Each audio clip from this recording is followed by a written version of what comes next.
the Queen of Kingsbury, and for today's book review, January 12th, 2022, I chose Diana, the Last Word by Simone Simmons.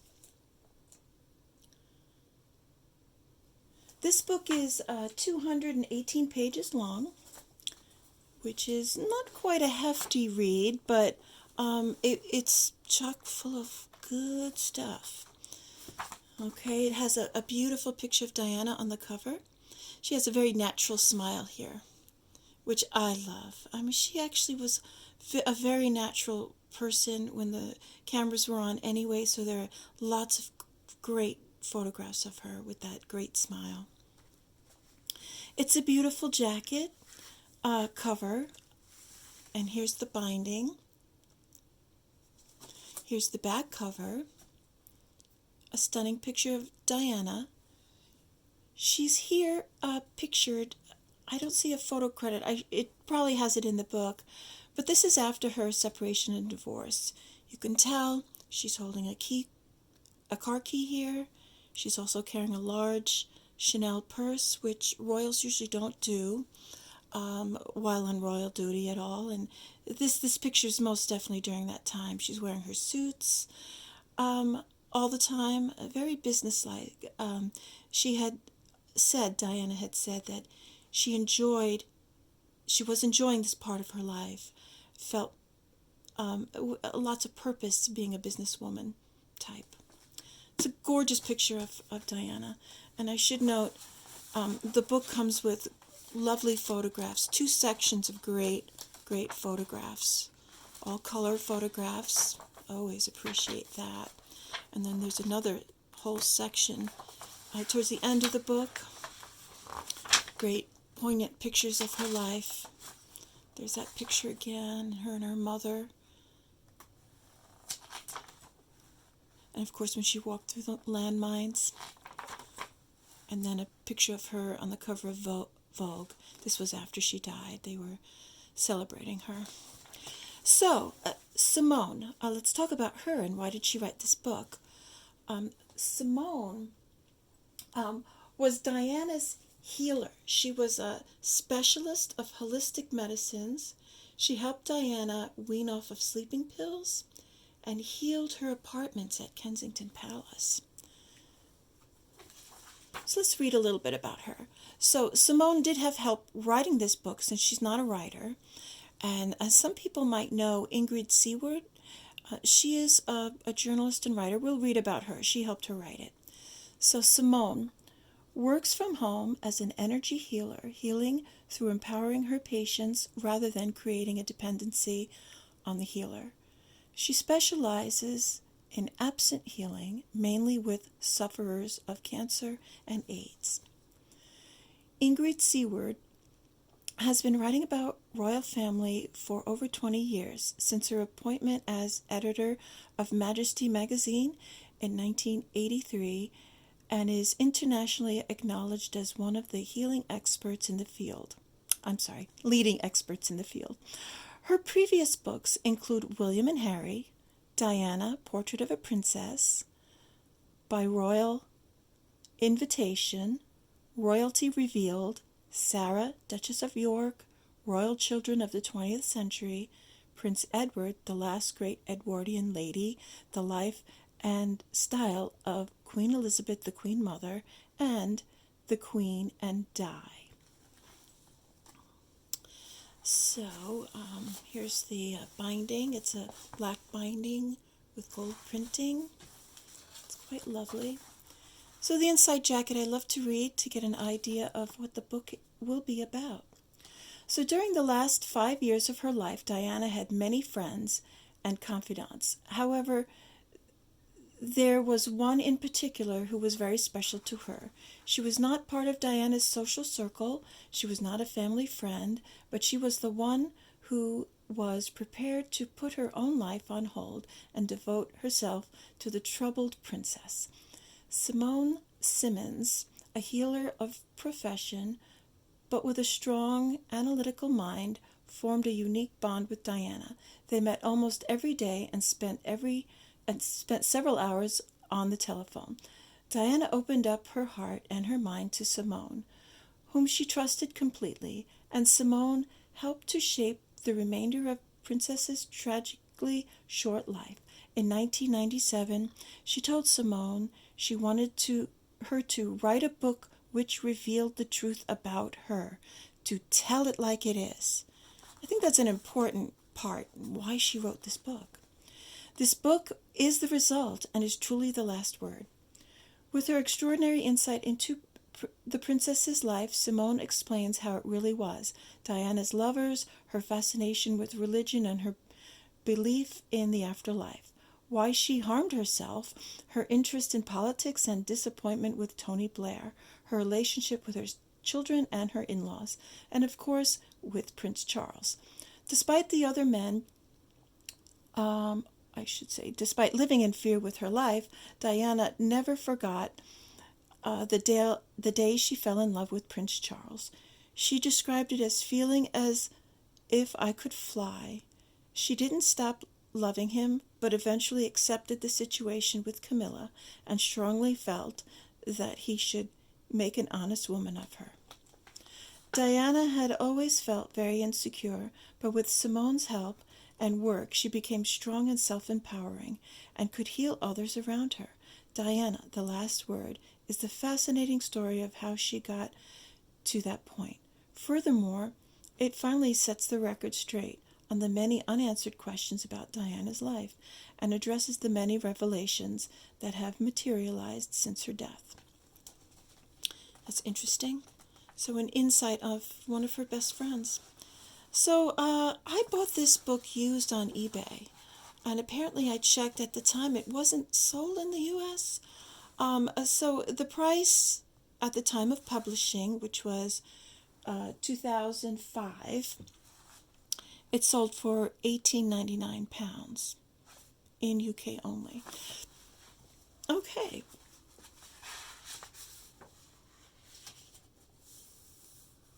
It's the cover page, title page, and here's the contents. So, first chapter, JFK. I was wondering, what could that possibly mean, JFK? I'll get to that in a minute. Meeting Diana, Charles, that was a very interesting chapter. Fatal Attraction, Oliver Horay, My Darling Boys, Divorce, Dresses for Sale, Falling in Love Again, Faith, Looking Good, Family Matters, Charity, Fergie, Courageous Work, Diana's Court, The Last Summer, The End. So, this book is laid out not necessarily in chronological order, but I think for impact purposes, either the publisher or the writer chose, okay, so here's the list of illustrations that are in the book, the photographs. So let's see. The first chapter is called JFK. I have to say, after I've read the chapter, I think it needed to be called JFK Jr. It is about JFK's son, John Jr., John Kennedy Jr. So this was a great, great chapter. Something I had heard rumors about, Diana and JFK Jr. Really? I don't think so.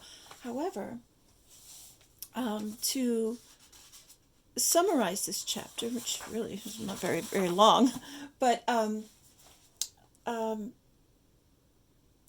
Simone claims that Diana had a one-night stand with JFK Jr. It's very saucy, huh? She rated him a 10 out of 10 as a lover.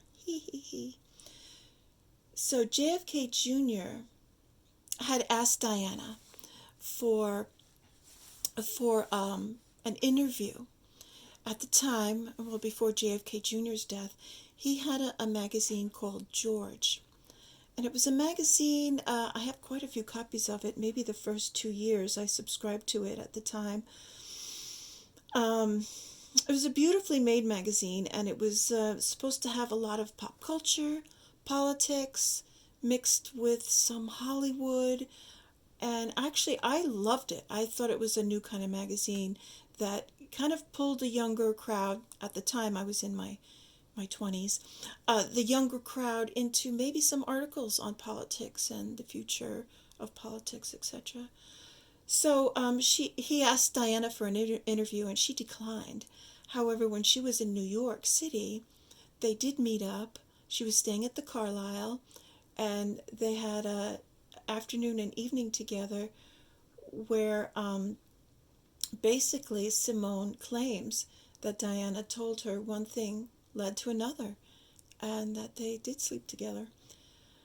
So that was a fun little tidbit to read. True or not, who knows? I don't see why not. Why would, unless Diana was making this up. I don't know why Simone would make it up. I don't know how much money she made from this book, but I think a lot of things in here, how could she have possibly known if Diana didn't divulge some of it to her? So this is a chapter she goes on to how she met Diana, and it was through Diana seeking healing and wanting to get off of her sleeping pills, and actually she claims to have helped her with that, and she also said that she not blessed the apartments at Kensington Palace, but healed them from the anxieties and the stress that had taken place in them. I don't know if some people believe in that. I see that there could be bad energy. There could be bad energy in a place. I can see that. So, next chapter called Charles. That was also an excellent chapter. So, this chapter basically talks about Diana's relationship with Charles, and I'm just checking my notes.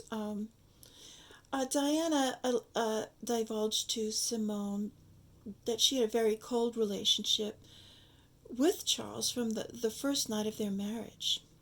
And she also rated him as a lover. She gave him a 1 out of 10. So, also very interesting. She also told Simone that Charles had a short temper, and that he was very controlling and wanted everything his way. He started shouting.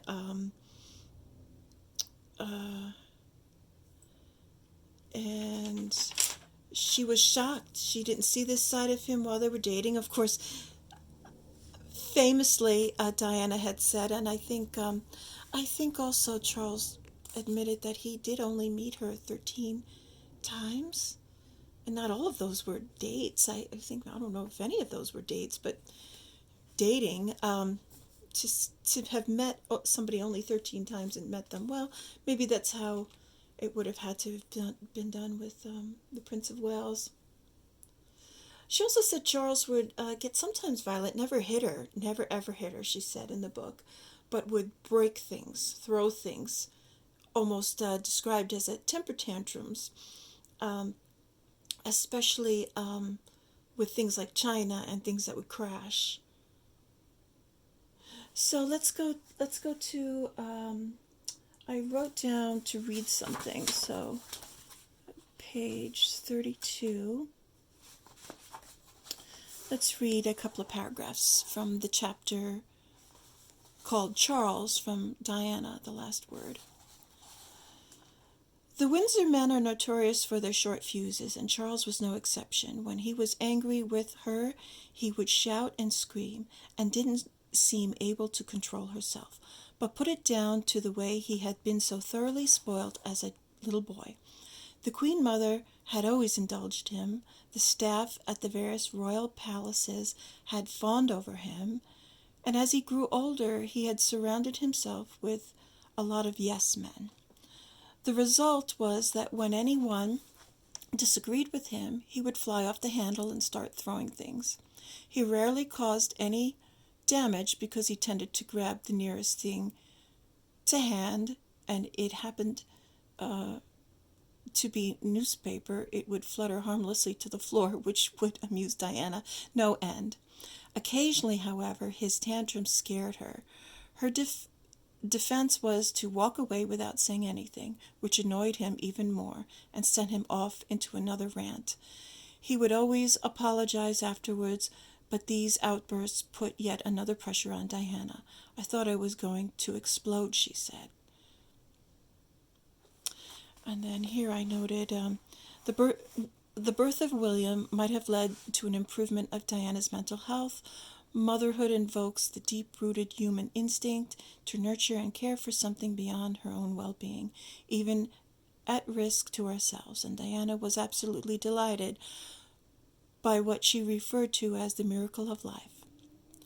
Charles had been quite attentive during the labor. He wasn't in attendance throughout, as was widely reported. Not knowing what to do, he kept looking in and then dashing out again. But at least he had been in the Lindo wing at St. Mary's Hospital in Paddington, and she was grateful for that. Another paragraph. When they ventured outside Highgrove's 410 acres, other tensions manifested themselves. As heir to the throne, Charles had always been the center of attention.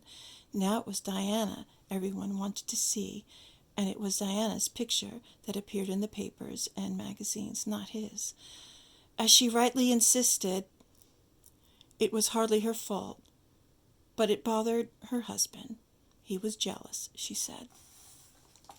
So I think that's very interesting. I can imagine also true that Charles was probably spoiled. I mean, that's how they brought up the royals back then. I think Diana was known to be the first royal to raise the future king, the future heirs to the throne, as normal as she possibly could. Okay. So I marked a few other paragraphs. Let's see. She felt she had Charles to herself. There was always a bit he kept from her, a part of him she couldn't reach. So it goes on about her never really connecting with Charles, and I think that was probably because they really weren't in love. Maybe they cared and grew to love each other because they had children, but I really don't think Charles was in love with her. I mean, that's no secret anymore. So here it says, yet despite the rows and the tears and what had become the complete lack of physical contact, she continued to love him. He was the first man she had loved, and that counted for a great deal. And she believed that in his way, whatever that might have been, he loved her. Okay. So let's go on. Fatal Attraction. Okay, now that chapter was interesting. It's a lot of Diana's involvement with, other men. I think they set the groundwork of her unhappy marriage to explain why she went on to have affairs with other men. I think she met, Barry Manigee was the bodyguard who she was accused of having an affair with, which she absolutely denied having an affair with. Barry in this book. She never got over Manigee's death, and years later was still making secret visits to the London crematorium where his remains were scattered. Now, she says she never had an affair. She did grow very fond of him, and he was her best friend at the time because she was so isolated, she said. He was wonderful. He taught me.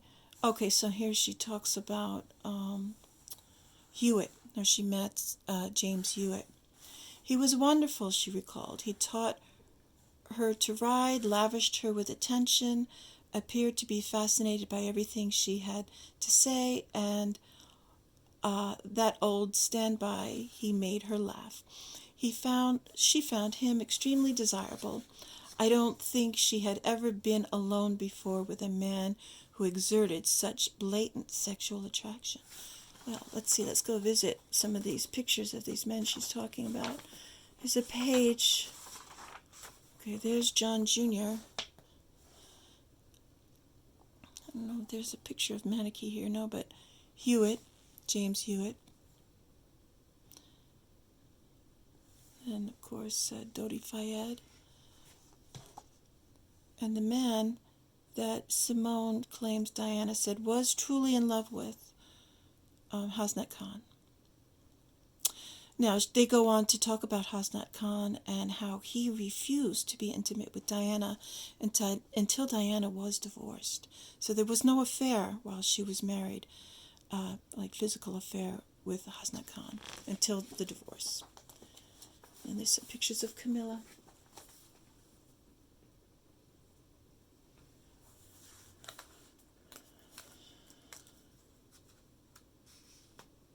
So, Diana goes on and talks very intimately with Simone. They talked for hours and hours, they said, on the phone, and oftentimes Simone would come over to Kensington Palace to spend the day with Diana. So here's another paragraph. It began with a brusque Diana and proceeded to critique her in no uncertain terms. The gist of it was that she was a trollop. All she had ever wanted to be was a wife and a mother, and that is what she had been. It was only after her sons were born that she went elsewhere for the succour she could not find in her marriage. To imply otherwise, as Philip had done, was appalling. Sorry, I should have mentioned, this was a letter Diana had gotten from Philip. In the palace, within the royal family, they did write each other memos and letters formally, and his was typed. He typed her a letter calling her a trollop. Well, Philip was very concerned about the reputation of the royal family, and Charles and Diana were not doing their part in keeping up that reputation. So, chapter 5. Oliver Horay. So she had an affair with Oliver Horay, and the problem, the big problem this time was that he was married, and that was just not acceptable. She was having an affair with a married man. It's confusing to me because she was married the whole time, and that Charles was having an affair with Camilla, all married. But this was the breaking point. It made the news because he asked for divorce, and the wife came out and claimed Diana as the culprit. Diana was named the Man-Eater because of that affair. So let's go on. My darling boys. Okay, so this is a chapter about William and Harry, and I thought there was one poignant paragraph I'm going to read to you, where there's some things in the news currently that William, they're talking about William's ideas. So let me read this to you. So Diana had taken her boys to the homeless shelters around London and England to bring awareness to them of what is happening. When she explained that some of these unfortunate people were there out of choice, as they wanted to escape their normal lives, William was quite shocked. How bad could life be, he wanted to know, to drive men and women onto the streets? The thought had a profound effect on him, and when BBC television held a debate in 1997 on the future of the royal family, it was William who said that it would be a good idea to sell off the royal palaces and use the money to build homes for the homeless, or even better, turn the palaces themselves into shelters for the dispossessed. He became quite animated and said to his mother, who was phoning the premium lines at that moment, "Do you realize that instead of wasting all that money on phone calls, you could give it to me and I could do something useful with it?" Well, I love that little tidbit, and that's why I marked it to read, because this shows, I really think, who William is and who Diana helped grow her sons into being. Humanitarians, true humanitarians, with their royal influence, of course. Of course, William was also the one that had suggested to his mother to raise money for charities, for her charities, to sell off her royal gowns. And that's famously very, very successful. So these are some of the gowns that were sold, and there were many, many more. William had some very, very great ideas that helped his mother.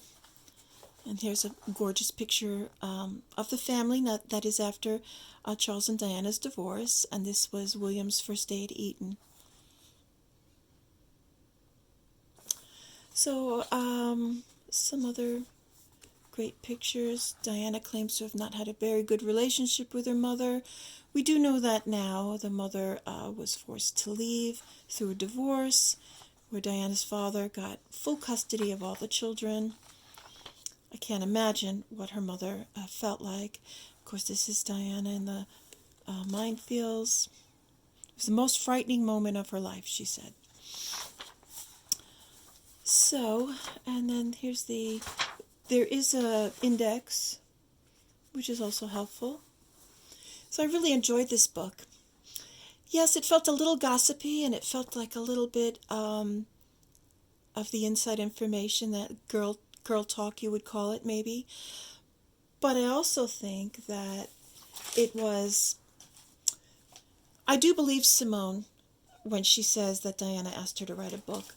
Because Diana had asked many people in her life, if anything ever happened to her, write about it. Tell my story like it is, including her butler, Paul Burrell, and apparently Simone Simmons. But I did enjoy it. Again, there was a lot of insight, a lot of things I didn't hear before, a few things there were rumors about. But it was a good read. I don't know if it's still published, but I know you can get copies off of eBay.